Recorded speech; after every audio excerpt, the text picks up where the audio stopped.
Welcome to Streaming News Network, where we deliver balanced reporting with the facts that matter. The Morning Edition by Claude McDaniel. Please like and subscribe. This is Claude McDaniel with Streaming News Network. New York City Mayor Zohran Mamdani is taking action against retailers accused of selling illegal motorized scooters and e-bikes that violate city safety regulations. The mayor has issued cease and desist letters to 40 major retailers, including Target, Amazon, Walmart, Wayfair, and Temu, demanding they immediately stop selling prohibited devices to New York City residents and businesses. Mamdani says some of the products being sold include e-bikes capable of exceeding legal speed limits, scooters with motors above allowed power levels, and mopeds that lack proper vehicle identification numbers. Beginning August 18, retailers could face fines of up to $2,000 for each illegal sale. The crackdown follows the death of 17-year-old Gabriel Nakato, who was killed while riding an e-bike in Lower Manhattan. Officials say the vehicle he was riding could reach speeds of more than 30 miles per hour. New York City regulations limit e-bike speeds, motor power, and scooter weight to reduce safety risks. Transportation officials say some high-powered devices are essentially motorcycles being marketed as bicycles. This is Streaming News Network. A dispute is developing in New Jersey after thousands of voter registrations were flagged as potentially involving non-citizens, with a software contractor rejecting claims that its system was responsible. The company IDEMIA, which provides motor vehicle software services for the state, says the final responsibility for determining voter eligibility belongs to New Jersey election officials. In July, Governor Mikey Sherrill announced that approximately 6,600 individuals had been mistakenly registered to vote after motor vehicle records were processed. State officials later indicated that the number may include more than 2,000 people who are actually United States citizens. IDEMIA says its technology supports the registration process but does not make the final decision on who is added to voter rolls. Under state law, the New Jersey Division of Elections is responsible for reviewing records, verifying eligibility, and approving voter registrations. The incident has raised renewed debate over election security, government oversight, and the safeguards used to ensure accurate voter rolls. This is Streaming News Network. The Miss North Carolina USA title has changed hands after the Miss USA organization announced that Brittany Boltonhouse has been removed from the position following a review of recently surfaced information. Organization chairman and chief executive officer Tom Brodeur said Boltonhouse's conduct violated the standards expected of titleholders. While specific details were not released, Brodeur stated that the organization does not tolerate racism, discrimination, or language that demeans others. Brodeur said the decision followed what he described as a review of conduct occurring over an extended period of time, adding that an apology does not change the outcome. Boltonhouse, who was 27 years old when she received the title, has not publicly commented on the decision. Mila Hadley, who finished as first runner-up in the June 28 competition, has now assumed the role of Miss North Carolina USA. Hadley said she is grateful for the support she has received and expressed confidence that she and her team are prepared to represent the state while carrying the responsibilities of the title. This is Streaming News Network. Suspended Georgia State Representative Sharon Henderson has pleaded guilty in federal court to fraudulently obtaining pandemic-era unemployment benefits, according to federal prosecutors. Authorities say Henderson admitted to making false statements on applications and weekly certifications that allowed her to receive nearly $18,000 in unemployment assistance. Prosecutors allege Henderson applied for pandemic unemployment benefits in June of 2020 while campaigning for a seat in the Georgia House of Representatives. Investigators say she falsely claimed she had recently worked for Henry County Schools and lost her employment because of the COVID-19 pandemic. Officials say Henderson had not worked for the school district for nearly 2 years and had only worked 5 days as a substitute teacher in 2018. Court records indicate she submitted additional certifications claiming she was unable to work because of pandemic-related restrictions. Federal officials say Henderson received $17,811 through the fraudulent claims. The 67-year-old lawmaker is scheduled to be sentenced November 3. She is the third Georgia state legislator this year to plead guilty to federal charges involving alleged pandemic unemployment fraud. This is Streaming News Network. A political battle is unfolding in New York over a proposed federal education tax credit program, with teachers' unions urging Governor Kathy Hochul to reject the initiative.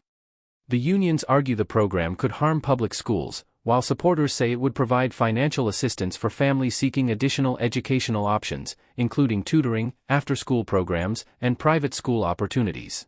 The proposal would allow taxpayers to receive a federal tax credit of up to $1,700 for donations to nonprofit scholarship organizations in states that participate. Supporters say the program would be funded through federal resources and would not reduce New York state or local education budgets. Opponents, including major teachers' organizations, argue the plan could encourage students to leave public schools and weaken traditional education systems. Governor Hochul has indicated support for joining the program, saying expanded educational opportunities could benefit New York families. The debate reflects a broader national divide over school choice, public education funding, and the role of government in supporting different learning options for students. This is Streaming News Network. A brief but awkward moment unfolded during a live Fox News interview when Pennsylvania State Representative Chris Rabb mistakenly called host Sean Hannity by the wrong name. During the August 6 broadcast, Hannity welcomed Rabb for a discussion about political divisions within the Democratic Party. As the conversation began, Rabb thanked the host but accidentally referred to him as Scott. Hannity paused before responding, telling the lawmaker that his name was Sean, not Scott, while adding that the mistake was acceptable. Rabb immediately apologized and laughed at his own error before the interview continued. The exchange quickly drew attention online, with viewers reacting to the unusual live television moment. The incident comes as Hannity continues hosting political discussions on a range of issues. In a separate recent segment, he also criticized comments attributed to former government health official Dr. Anthony Fauci that were revealed from publicly released diary entries. Despite the brief interruption, the interview proceeded with additional political guests appearing later in the program. This is Streaming News Network. A deadly crash in Maryland is under investigation after police say a 13-year-old boy was behind the wheel of a stolen vehicle carrying 6 other children. The crash happened early Tuesday morning in Germantown, where authorities say a stolen 2015 Kia Optima entered an intersection and struck another vehicle. The driver of the second vehicle, 58-year-old William Vance Payne II of Virginia, was pronounced dead at the scene. Police say the Kia overturned after the collision, trapping occupants inside. The teenage driver was transported to a hospital in critical but stable condition. The other passengers in the stolen vehicle, 4 girls and 2 boys ranging in age from 12 to 15, were also taken to hospitals with injuries of varying severity. Authorities say the Kia had been reported stolen from a Germantown residence several hours before the crash. The Montgomery County Police Department says the investigation could take months to complete, and any potential charges related to the collision will be determined by the county state's attorney's office after reviewing the evidence. This is Streaming News Network. Social media creator Sidney Tall, who openly documented her battle with a rare form of cancer, has died at the age of 26. Tall's family announced that she passed away August 5, 3 years after being diagnosed with cholangiocarcinoma, a rare cancer affecting the bile ducts that connect the liver, gallbladder, and small intestine. After discovering what was initially believed to be a hernia, Tall underwent chemotherapy, immunotherapy, and surgery to remove much of the tumor. She later continued sharing updates about her treatment and health journey with followers online. Tall said she chose to share her experience to help others feel less alone while facing difficult medical challenges. In recent months, she revealed that the cancer had spread and that doctors had shifted their focus toward end-of-life care.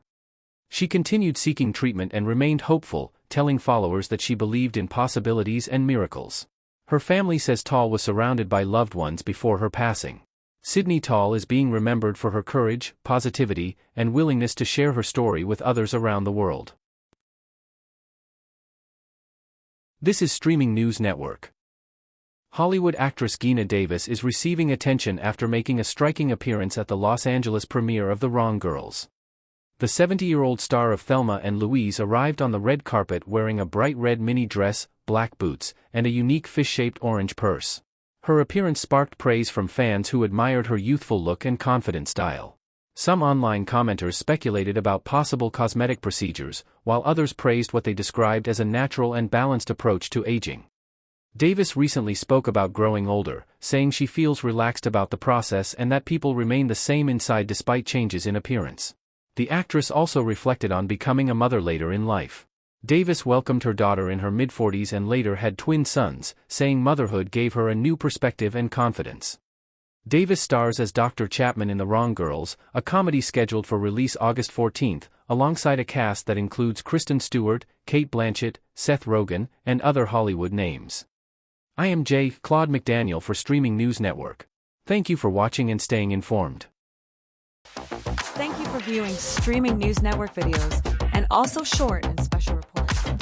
Please like, subscribe, and tap the bell to be notified of additional reports.